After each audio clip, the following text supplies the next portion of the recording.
ওং স্থাপকায়শ্চ ধর্মস্য সর্বধর্মস্বরূপিণে অবতার বরিষ্ঠায় রামকৃষ্ণায় তে নমঃ। ঠাকুর, মা ও স্বামীজির চরণে প্রণাম।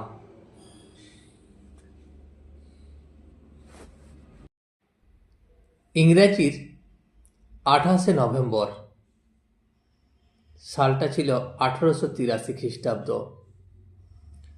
আজ বেলা 4টার সময় শ্রী রামকৃষ্ণ শ্রীযুক্ত কেশবচন্দ্র সেনের কমল কুটির নামক বাটিতে গিয়াছিলেন। সেখানে কেশব খুব পীড়িত, শীঘ্রই মর্তধাম ত্যাগ করিয়া যাইবেন।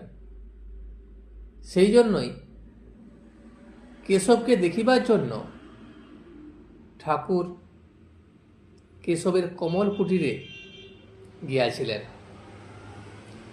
কেশবকে দেখিয়া রাত্রি 7টার পর মাথা ঘষা গলিতে শ্রীযুক্ত জয়গোপালের বাটিতে কয়েকটি ভক্ত সঙ্গে ঠাকুর আগমন করিয়াছেন।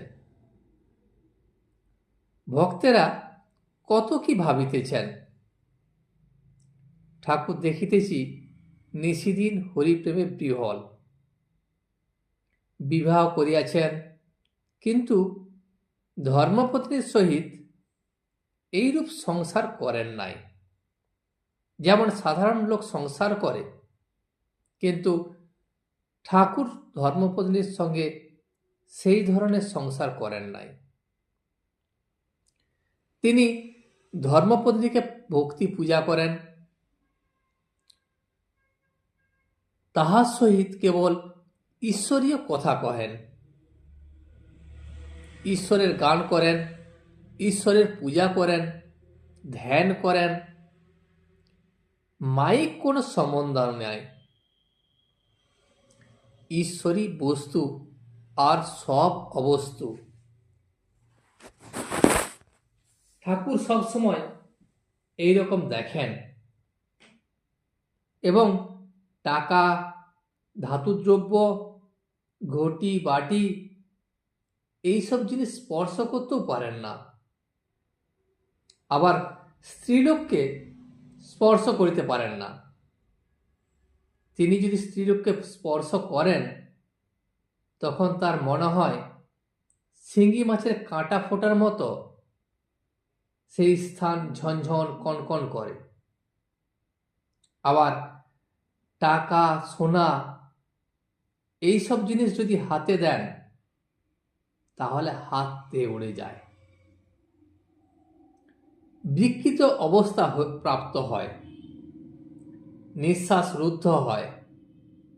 অবশেষে সেই সব জিনিস ফেলিয়া দিলে আবার পূর্বের ন্যায় নিঃশ্বাস বইতে থাকে।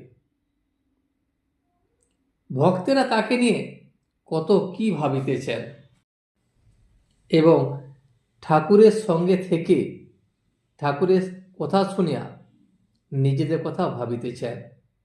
তাহারা ভাবিতেছেন, সংসার কি ত্যাগ করিতে হইবে, বা পড়াশোনা আর করিবার প্রয়োজন কি?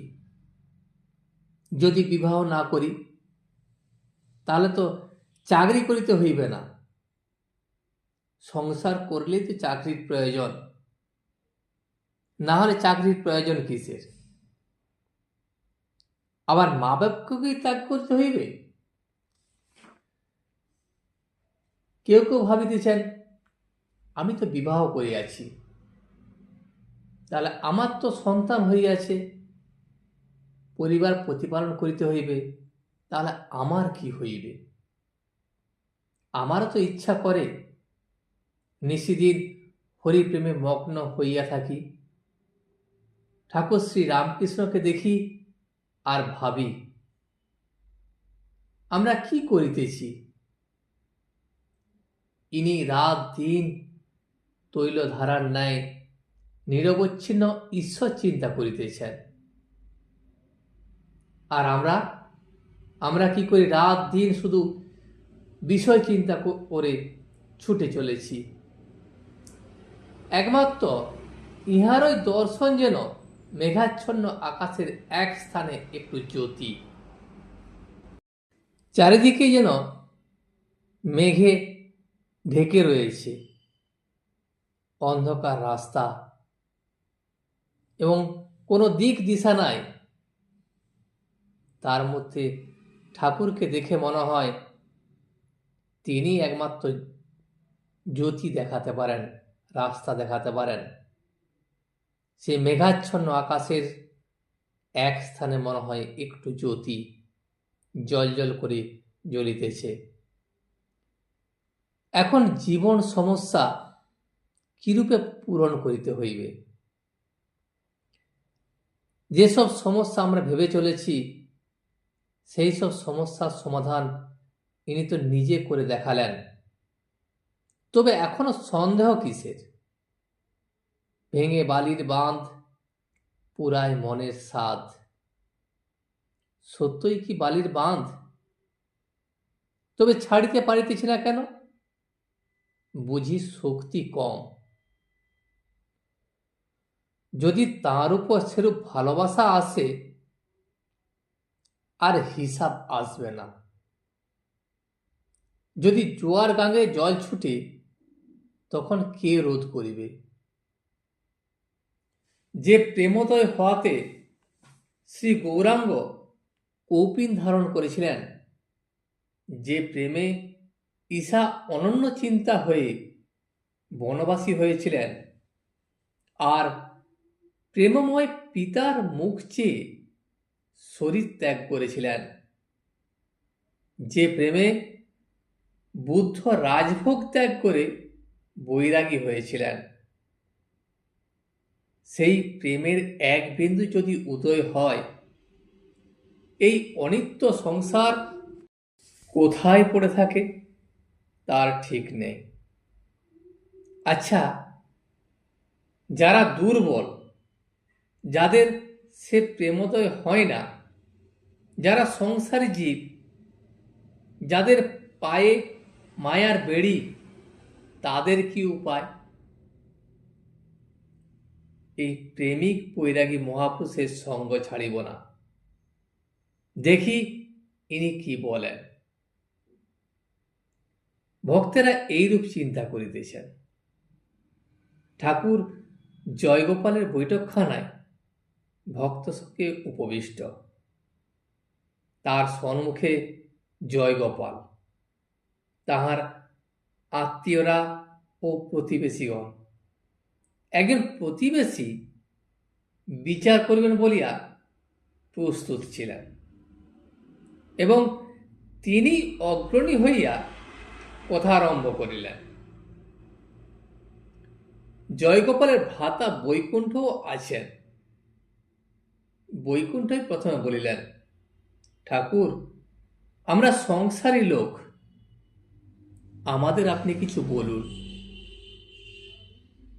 ঠাকুর বলিলেন, তাকে জেনে এক হাত ঈশ্বরের পাদপদ্মে রেখে আরেক হাতে সংসারের কার্য করো। আগে তাকে জানো, আগে চিনো, তারপর এক হাতে তাকে ধরো এবং সংসারের মধ্যেও থাকো, সংসারের সমস্ত কাজ করবে এবং এক হাতে তাকে ধরে থাকবে। বৈকুণ্ঠ বলিলেন, মহাশয়, তাহলে সংসার কি মিথ্যা? ঠাকুর তার উত্তরে বলিলেন, যতক্ষণ তাকে না জানা যায় ততক্ষণ মিথ্যা। তখন তাকে ভুলে মানুষ আমার আমার করে, মায়ায় বদ্ধ হয়ে কামিনী কাঞ্চনে মুগ্ধ হয়ে আরো ডুবে। তাকে যখন মানুষ চিনতে পারে না, তখন তাকে ডাকে না, তাকে ভুলে যায় এবং সমস্ত কিছু মনে হয় আমার জিনিস, এবং সে কামিনী কাঞ্চনে মুগ্ধ হয়ে থাকে। মায়াতে এমনি মানুষ অজ্ঞান হয় যে পালাবার পথ থাকলেও পালাতে পারে না। একটি গান আছে, গানটি শোনো। এমনি মহামায়ার মায়া রেখেছে কি কুহক করে, ব্রহ্মা বিষ্ণু অচৈতন্য জীবে কি জানিতে পারে, বিল কি ঘূর্ণি পাতে মিন প্রবেশ করে তাতে, যাতায়াতের পথ আছে তবু মিন পালাতে নারে, গুটি পোকায় গুটি করে পালালেও পালাতে পারে, মহামায়ায় বদ্ধ গুটি আপনার নালে আপনি মরে। এই পদ্ধতিতে ঠাকুর বোঝাতে চেয়েছেন মহামায়া মায়া এবং জগৎ সংসারে জীবের অসহায়তা সম্পর্কের গভীর আধ্যাত্মিক ব্যাখ্যা প্রদান করে। এই পদগুলোতে বলা হয়েছে মহামায়া এখন এক কুহক সৃষ্টি করেছেন, যা ব্রহ্মা ও বিষ্ণুর মতো মহাজাগতিক সত্তাদেরও বোধগম্য নয়। মাছ যেমন একটি কুহকে বা গর্তে ঢুকে পড়লে বাইরে বের হওয়ার পথ থাকা সত্ত্বেও সে পালাতে পারে না, তেমন জীবেও মায়ার কারণে কোনো জীবই সেই বন্ধন থেকে মুক্তি পেতে পারে না। মায়ার বন্ধনে সে আটকে থেকে যায়, বরং নিজের জালে নিজেই জড়িয়ে পড়ে। এই মহামায়ার অবাক মায়া। তোমরা তো নিজে নিজে দেখেছ সংসার অনিত্য। এই বাড়ি দেখো না কেন, কত লোক এলো গেল, কত জন্মালো, কত দেহাত্যাগ করলো। সংসার এই আছে এই নাই, অনিত্য। যাদের এত আমার আমার করছো, দেখবে চোখ বুঝলেই কেউ নাই। তবু নাতির জন্য কাশি যাওয়া হয় না, আমার হারুর কি হবে। যাতায়াতের পথ আছে তবু মিন পালাতে পারে না, গুটি পোকা আপন নালে আপনি মরে। এরূপ সংসার মিথ্যা, অনিত্য।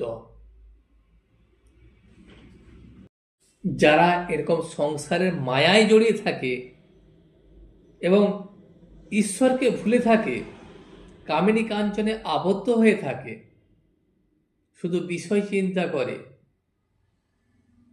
তাদের কাছে এই সংসার মিথ্যা এবং অনিত্য। যারা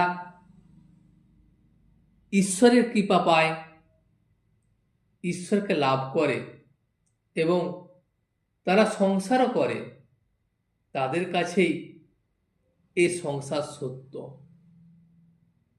তখন একজন প্রতিবেশী জিজ্ঞাসা করিলেন, মহাশয়, এক হাত ঈশ্বরে আর এক হাত সংসারে রাখবো কেন? যদি সংসার অনিত্য, তাহলে এক হাতই বা সংসার দিব কেন? যেখানে জানি যেটা মিথ্যা, তাহলে সেখানে আমার তাকে ধরে লাভ কি? তাহলে আমি দু হাতই ঈশ্বরকে ধরে থাকবো। তখন ঠাকুর তাকে আবার বলিলেন, তাকে জেনে সংসার করলে অনিত্য নয়, আগে তাকে জানো, তাকে বোঝো, তাকে চিনো, তার প্রতি ভক্তি করো, তাকে ভালোবাসো। তাহলে তাকে যদি ভালোবাসতে পারো, তাকে যদি জানতে পারো, তখন সংসার অনিত্য নয়, সংসার মিথ্যা নয়।